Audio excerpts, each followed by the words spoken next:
Welcome once again to St. Paul's Church National Historic Site here in Mount Vernon, New York, in our series History from St. Paul's. Today, we continue our recognition of Women's History Month with an exploration of the life and experiences of Anne Hutchinson. Anne was an uncommon woman of very strong religious beliefs. She had a central role in an important religious controversy in the colony of Massachusetts Bay in the 1630s. Anne lived the final period of her life in the early 1640s at a location about 1 mile south of St. Paul's Church. The local river and highway are named in her honor. She was born in England as Anne Marbury in 1591, the daughter of a minister and a midwife. Anne married Will Hutchinson, a successful silk merchant, in 1612, and they became followers of John Cotton. Reverend Cotton was a dynamic Puritan clergyman who emphasized the covenant of grace, God's free gift of salvation to unworthy people. The Puritans were a dissenting movement within the official Church of England with alternative beliefs on many religious doctrines. Facing increasing harassment from those Church of England authorities, Reverend Cotton immigrated to the Puritan colony of Massachusetts Bay, and in 1634, Anne, Will, and 11 of their 15 children followed their revered minister, crossing the Atlantic Ocean and settling at Boston. Anne quickly became a popular, well-regarded midwife, building a very positive reputation among the women of Boston. In 1636, Anne began holding women's meetings in her home to discuss the minister's weekly sermons. Her critiques and discussion were animated through her own deep reading and tremendous knowledge of the Bible. The meetings became popular forums and soon drew men as well. Through these meetings and other activities, Anne emerged as a central figure in a serious religious dispute within the Puritan community, centering over issues of God's grace and salvation. She adopted the belief that some people who had received divine grace could communicate directly with God and be assured of salvation. This was an immensely appealing vision for Puritans who were often in a state of tension over their chances of salvation. Perhaps in a modern understanding, we could say she was seeking religious empowerment for Puritans who could find their own path to God and salvation. But by doing this, her views relegated the Puritan Church and ordained ministers to less important roles. If somebody of faith could reach God and achieve salvation on their own, did they really need the guidance of ordained ministers or even of government officials? In that light, her outlook threatened established religious and secular authority in a community that existed on the very edge of English civilization in a precarious condition in the New World. Anne was clearly a gifted leader, a charismatic figure who attracted followers. It's also important to remember that she was active at a time when women had no political voice, few if any legal rights, and weren't even really allowed to speak at public meetings.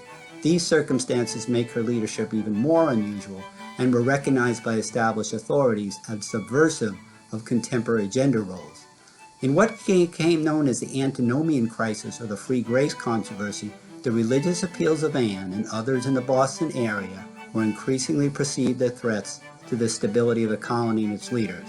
These included the governor, John Winthrop. Charged as a heretic, Anne was tried before the General Court in November 1637 and initially defended herself skillfully. She was able to match biblical references and wits with Winthrop and the other accusers. But during the trial, she claimed that God had communicated with her through an immediate revelation that he would curse the Puritans and their descendants if they harmed her. The judges, all men, seeking a way to condemn her, seized upon that statement and passed a sentence of banishment.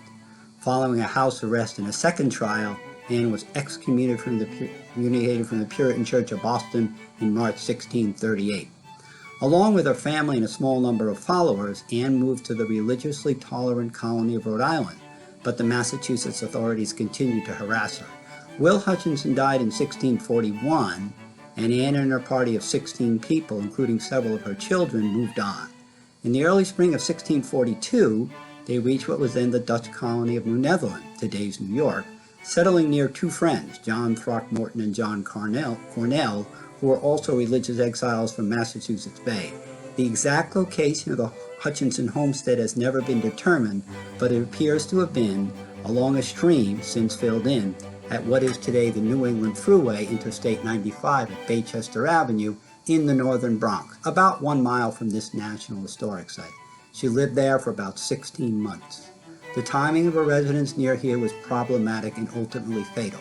The local Lenape Indians, who had lived in the vicinity for hundreds if not thousands of years, were facing a genuine threat to their survival from European-introduced diseases and the land and commercial policies of the Dutch authorities who controlled New Netherland.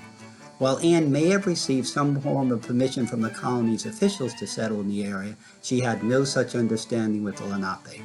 The Indians never recognized Dutch claims to the area and would have viewed even Anne's small settlement as an intrusion and threat, especially at that juncture. The general conflict between the Indians and New Netherland, often called Kief's War, and the Pavonia massacre of Lenape by Dutch militia in early 1643 created an especially tense situation during the period of Anne's brief residence in the area.